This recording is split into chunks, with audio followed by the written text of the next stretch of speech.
BCS পরীক্ষার প্রস্তুতি, সাধারণ বিজ্ঞান, নবম দশম শ্রেণীর বইয়ের গুরুত্বপূর্ণ প্রশ্ন উত্তর অধ্যায় ষষ্ঠ অধ্যায়। প্রাকৃতিক পলিমার রাবার। ভিনাইল ক্লোরাইড নামক মনোমার থেকে তৈরি হয় পিভিসি পাইপ। কৃত্রিম পলিমার পলিথিন।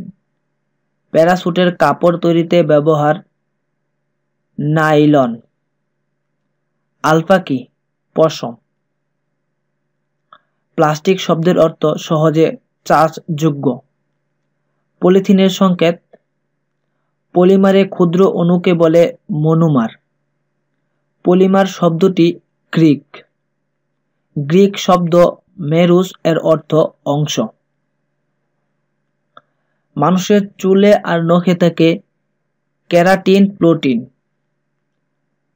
তন্তর রানী রেশম। চেল্লার অপর নাম পিল। জন্মদিনে ব্যবহৃত বেলুনে দ্রবীভূত হয় বেনজিন। রাবার সাধারণত কোন ধরনের হয়? হালকা বাদামি। পলি অর্থ অনেক। উৎস অনুযায়ী পলিমার দুই ভাগে ভাগ করা যায়। আমরা যে পলিথিন ব্যবহার করি তা ইথিলিন নামক মনোমার হতে তৈরি পলিমার। তন্তু দুই প্রকার। প্রায় 40 জাতের মেশ হতে পশম তৈরি হয় 200 প্রকার।